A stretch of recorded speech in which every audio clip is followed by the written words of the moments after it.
আওয়ামী লীগের ভোটাররা বা সমর্থকরা কি ভাবছেন, কাকে ভোট দেবেন, কোন পরিস্থিতির মধ্যে তারা রয়েছেন, আওয়ামী লীগ ঘুরে দাঁড়াতে পারবে কিনা, দক্ষিণ এশিয়ায় পরিবার ভিত্তিক দলগুলো চরম বিপর্যয়ের মুখে কোন অবস্থায় টিকে ছিল বা টিকে আছে, সেই জায়গা থেকে আওয়ামী লীগ টিকে থাকতে পারবে কিনা, এরকম নানান প্রশ্নের উত্তর নিয়ে বিভিন্ন জনের মন্তব্য নিয়ে কাতার ভিত্তিক আন্তর্জাতিক গণমাধ্যম আল জাজিরা একটি বিশ্লেষণাত্মক প্রতিবেদন প্রকাশ করেছে, যার শিরোনাম হচ্ছে can Bangladeshi Awami League survive election ban, ex PM Hasina's exile, অর্থাৎ নির্বাচনে নিষিদ্ধ, হাসিনা পলাতক, আওয়ামী লীগ কি টিকবে। এই প্রতিবেদনের দু তিনটি জায়গায় মোটামুটি বিতর্কের বাইরে আমার মনে হয় রিপোর্টটি একেবারে খারাপ নয়, যথেষ্ট তথ্য নির্ভর অথবা গ্রহণযোগ্য। বিতর্কিত এই কারণে বলছি, কোনো কোনো অংশে কিছু তথ্য তুলে ধরা হয়েছে, কিন্তু সেই অংশের জন্য প্রযোজ্য বিশেষ বিশেষ ইতিহাসের অংশ বা বক্তব্য এখানে ইচ্ছাকৃতভাবে লুকিয়ে যাওয়া হয়েছে, মোটামুটি গোপন করা হয়েছে।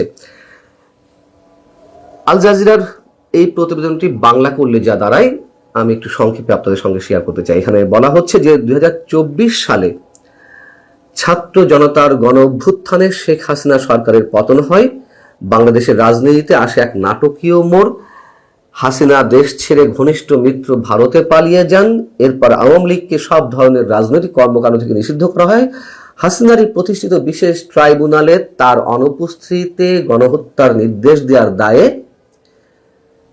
মৃত্যুদণ্ডের রায় দেওয়া হয়েছে।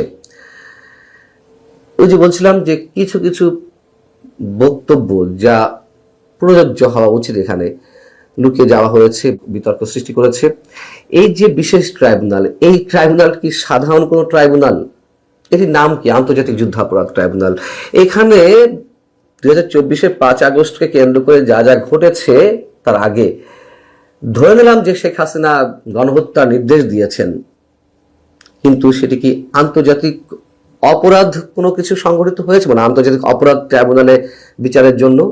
এই ট্রাইব্যুনাল তো বিশেষ উদ্দেশ্যে স্থাপিত হয়েছিল আমাদের মহান মুক্তিযুদ্ধে যারা মানবতা বিরোধী অপরাধ করেছে তাদের বিচারের জন্য, যেহেতু পাকিস্তান বাংলাদেশ দুই দেশের মধ্যে যুদ্ধ ছিল, আন্তর্জাতিক যুদ্ধাপরাধ সংঘটিত হয়েছিল। যাই হোক, এখানে বলা হচ্ছে এই প্রেক্ষাপটে 17 কোটি মানুষের বাংলাদেশে আগামী 12ই ফেব্রুয়ারি শেখ হাসিনার পতনের পর প্রথমবারের মতন জাতীয় সংসদ নির্বাচন অনুষ্ঠিত হতে যাচ্ছে।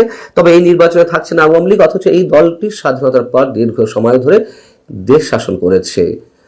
এখানে আওয়ামী লীগেরই বেশ কয়েকজন সমর্থকের বক্তব্য তুলে আনা হয়েছে। তারা কি বলছেন? যেমন একজন বলছেন, আওয়ামী লীগ নিষিদ্ধ হওয়ায় নির্বাচনের প্রতি তার আগ্রহ কমে গেছে, তবু ভোট কেন্দ্রে যেতে হতে পারে, তাও যাওয়া লাগতে পারে বাধ্য হয়ে। কেন? তার পরিবার সংখ্যার মধ্যে রয়েছে, ভোট না দিলে আওয়ামী লীগ পন্থী হিসেবে চিহ্নিত করা হতে পারে। নৌকা না থাকলে কাকে ভোট দেব, সেটাই এখন প্রশ্ন। গোপালগঞ্জের একজন রিক্সা চালক সুলাইমান মিয়া স্পষ্ট ভাষায় বলছেন আল জাজিরাকে, নৌকা ছাড়া নির্বাচনই না, তার পরিবার এবার ভোট দেবে না বলেই সিদ্ধান্ত নেওয়া হয়েছে। আরেকজন বলছেন যে এখন কেউ আওয়ামী লীগ সমর্থক বলেও পরিচয় দিতে চান না ভয়ে। রাজবাড়ির একজন রিক্সাওয়ালা বলছেন, বঙ্গবন্ধু হত্যার পর আওয়ামী লীগের সংকটের কথা শুনেছি, কিন্তু এবছর যা হচ্ছে তা যেন পুরো রাজনৈতিক নিশ্চিহ্ন হয়ে যাওয়ার মতো। এখানে বলছিলাম যে কোথাও কোথাও বিতর্কের সৃষ্টি করা হয়েছে, অনেক কিছু গোপন রাখা হয়েছে। যেমন একটা পর্যায়ে আল জাজিরা প্রতিবেদনে বলা হচ্ছে, শেখ হাসিনা শাসনামলে আওয়ামী লীগের প্রধান প্রতিদ্বন্দ্বী বিএনপি ও জামায়াতে ইসলামী কঠোর দমন পীড়নের শিকার হয়, জামাত নিষিদ্ধ হয়, শীর্ষ নেতাদের ফাঁসি ও কারাদণ্ড দেওয়া হয়, গ্রেপ্তার হন বিএনপির হাজার হাজার নেতাকর্মী, সাবেক প্রধানমন্ত্রী খালেদা জিয়া কারাবন্দী অবস্থায় গুরুতর অসুস্থ হন। শেষ পর্যন্ত সেই অসুস্থতা নিয়েই গত ডিসেম্বরে মৃত্যু হয় তার। তারেক রহমান 17 বছর লন্ডনে নির্বাসন থাকার পর সম্প্রতি দেশে ফিরে এসেছেন। সব ঠিক আছে, কিন্তু কি বলা হচ্ছে, জামাতের শীর্ষ নেতাদের ফাঁসি ও কারাদণ্ড দেওয়া হয়। এমন একটি ন্যারেটিভ এখানে উপস্থাপন করার চেষ্টা করা হয়েছে যে শুধুমাত্র রাজনৈতিক প্রতিহিংসা থেকেই জামাতের শীর্ষ নেতাদের মৃত্যুদণ্ড দেওয়া হয়েছে, ফাঁসি কার্যকর করা হয়েছে। কিন্তু কেন করা হয়েছে সেটা তো আমরা খুব ভালো করেই জানি। এত বড় একটি কারণ এখানে সেভাবে এলো না। যদিও কোনো কোনো রায় নিয়ে তো অবশ্যই অস্বচ্ছতা ছিল, এটা সত্য কথা। আল জাজিরা বলছে, নির্বাচনের প্রস্তুতির মধ্যে রাজনৈতিক সহিংসতা দেখা যাচ্ছে। বিএনপি, জামাত সহ বিভিন্ন দলের নেতা কর্মীরা হামলা ও হত্যার শিকার হচ্ছেন। তবে এবার আওয়ামী লীগের সাধারণ সমর্থকরাও আর নিরাপদ নন।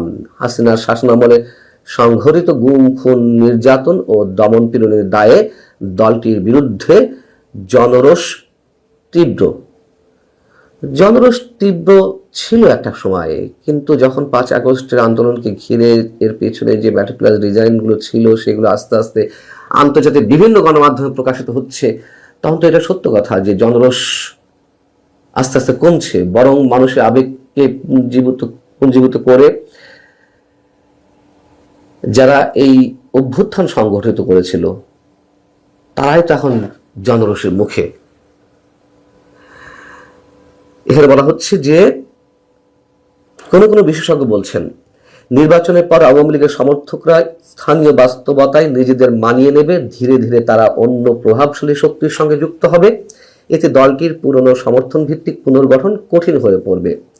এটি বাস্তবতায় বলে দেবে। তবে গত 18 মাসের মধ্যে যে সিনারিও আমাদের সামনে উপস্থিত হয়েছে, এই বক্তব্যের সঙ্গে এটি যায় না। তবে এই কথাটি অনেকাংশে আমি সমর্থন করি। হাসিনাকে ছাড়া ভবিষ্যৎ কল্পনা করা যায় কিনা তা নিয়ে আওয়ামী লীগের ভেতরেই বিভাজন স্পষ্ট। তার দীর্ঘ স্বৈরাচারী শাসনে অনেক সমর্থকও হতাশ। এই অবস্থায় আগের জায়গায় ফেরা প্রায় অসম্ভব। এটির সঙ্গে আমি জানি না আপনারা কতজন একমত হবেন। অসম্ভব শব্দটির সঙ্গে আমি দ্বিমত পোষণ করছি। অধ্যাপক আনু মোহাম্মদ, তার বক্তব্য নেওয়া হয়েছে। তিনি বলছেন যে আওয়ামী লীগের আবেদন শুধু দলীয় কাঠামোর মধ্যে সীমাবদ্ধ নয়, এটি সাংস্কৃতিক ও সামাজিকভাবে গভীরভাবে গ্রথিত, পুরোপুরি মুছে যাওয়া কঠিন। যেমন জরিপ নিয়ে বলা হয়েছে যে যুক্তরাষ্ট্রভিত্তিক ইন্টারন্যাশনাল রিপাবলিকান ইনস্টিটিউটের জরিপে এখনো প্রায় 11% সমর্থন রয়েছে আওয়ামী লীগের। আচ্ছা, এই জরিপ যে বিভিন্নভাবে আসে, নানানভাবে পরিচালিত হয়। কোথাও বলা হচ্ছে যে 15%, 14%, 11%। আবার এইসব জরিপে তো সবাই মুখও খুলছে না যে আওয়ামী লীগের সমর্থন। যেমন আল জাজিরার প্রতিবেদনে এখানে এসেছে যে আওয়ামী লীগের সমর্থক বলেই অনেকে এখন পরিচয় দিতে পারে না ভয়ে। তাহলে জরিপগুলো কিভাবে পরিচালিত হচ্ছে? কাদের বক্তব্য নিচ্ছে যে হ্যাঁ আমরা আওয়ামী লীগকে সমর্থন করি কিংবা করি না? বড় অদ্ভুত পর্যায়ে পৌঁছেছে এই জরিপগুলো।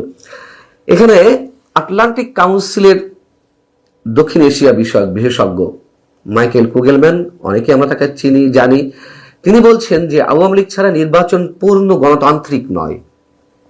তবে একই সঙ্গে তিনি মনে করেন দমন পীড়নের কারণে দলটি অনেকের চোখে বৈধতা হারিয়েছে।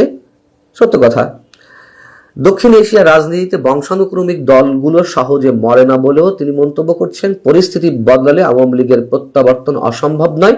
তবে আপাতত দলটি কার্যত অচল। সব মিলিয়ে বিতর্ক তো রয়েছে, কিছু প্রশ্ন রয়েছে। তার বাইরে এই প্রতিবেদনটি নিঃসন্দেহে অনেকখানি বাস্তবতা নির্ভর। জালিয়াতিতে বাংলাদেশ পৃথিবীর সেরা কি বিশ্ব চ্যাম্পিয়ন বলা যায়। আমি আগেই বলেছিলাম যে যাবার আগে ডক্টর ইউনূস বাংলাদেশটাকে একেবারে ধ্বংসের কিনারে নিয়ে গেছেন এবং এখন কফিনে পেরেক ঠুকতেছেন। এই যে বললেন যে বাংলাদেশ জালিয়াতিতে বিশ্ব সেরা বা পৃথিবীতে চ্যাম্পিয়ন, এটা বলার মধ্য দিয়ে বাংলাদেশের কি চরম সর্বনাশটা করলেন। কেন বাংলাদেশকে তিনি জালিয়াতিতে চ্যাম্পিয়ন বলছেন বাংলাদেশের পাসপোর্ট জাল হয়, বাংলাদেশের বিভিন্ন দেশের যে ভিসা, এমনকি আমেরিকান ভিসাও জাল হয়। এইটা কি সত্যি? এই যে অ্যালিগেশনটা উনি দিলেন, বাংলাদেশে একসময় গলাকাটা পাসপোর্টের কথা আমরা শুনেছি, সেটা 80-র দশকে, 90-এর দশকে কিছুটা শুনেছি। কিন্তু এখন যে ডিজিটাল পাসপোর্ট গুলো হচ্ছে একদম সেই একদম অত্যাধুনিক, ওর ভেতরে চিপস থাকে, তো এই পাসপোর্ট গুলো কি গণহারে জাল হওয়ার সুযোগ আছে বা আদৌ হয়? এরকম হয়তো কালে ভদ্রে একটা হইতে পারে, সেরকম দুই একটা জাল পাসপোর্ট কিন্তু উন্নত বিশ্বের দেশেও হয়। কিন্তু সেটা তো উদাহরণ হইতে পারে না। কিন্তু ডক্টর ইউনূস এমন ভাবে বললেন যে যারা বাংলাদেশে সবুজ পাসপোর্ট ক্যারি করে তারা অধিকাংশই জাল পাসপোর্ট ক্যারি করে। উনি পুরা জাতিকে জালিয়াতির কাঠগড়ায় দাঁড় করালেন। কিন্তু উনি কি, উনি যখন ছোট ছিলেন কিশোর বেলায়, তখন পত্রিকায় বিভিন্ন কুইজ টুইজ ধাঁধা দেওয়া হতো এবং সেগুলো যারা উত্তর দিত তাদের জন্য পুরস্কার দেওয়া হতো। উনি করতো কি, তখন পত্রিকায় চিঠি লিখতো যে আমি অমক, আমি সলেমান, আমার ঠিকানা চেঞ্জ হয়েছে, আমি পুরস্কার পাইছি, আপনি আমার এই ঠিকানায় পুরস্কারটা পাঠান বলে নিজের ঠিকানা দিত। মানে অন্যের পুরস্কারটা জালিয়াতি করে তিনি নিজে নিয়ে নিতেন। এটা তিনি ছোটবেলা থেকেই করছেন। এই গল্পটা কিন্তু আমরা বলছি না, এটা উনি নিজের বইয়ে নিজেই লিখেছেন। তো যার শৈশবের শুরু, কৈশোরের শুরুতেই জালিয়াতি, এবং তারপরে দেখেন এই যে 17 মাস হলো যে আহ, জোর করে যে অবৈধভাবে প্রধান উপদেষ্টা হয়েছে, এই প্রধান উপদেষ্টা হয়ে কি কি জালিয়াতি করেছে, নিজের যা যা উপকার করা সব করছে। নিজের বিরুদ্ধে মামলা খারিজ করে দিছে, গ্রামীণের 666 কোটি টাকা কর মওকুফ করেছে, গ্রামীণের মালিকানা ছিল সরকারের সেটা কমিয়ে 10%-এ নিয়ে আসছে, গ্রামীণের সব ট্যাক্স, গ্রামীণ কিন্তু ব্যাংকিং নিয়ম মেনে চলে, তার ট্যাক্স 2029 পর্যন্ত মাফ করে দিয়েছে, বিশ্ববিদ্যালয়ের অনুমতি নিয়েছে, মেডিকেল কলেজের অনুমতি নিয়েছে, আদম রপ্তানির লাইসেন্স নিয়েছে, কি নেয় নাই আমি একটা লিস্ট করছি।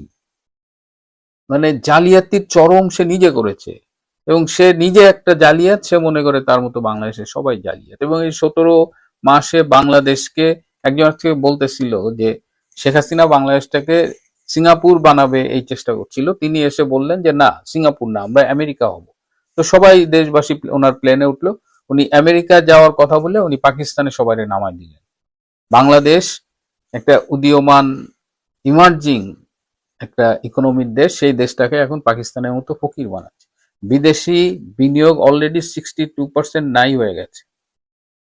আমাদের এই যে 12ই ফেব্রুয়ারি যে একতরফা নির্বাচন করার চেষ্টা করছে, তার মধ্য দিয়ে গণতন্ত্র জাদুঘরে চলে গেছে।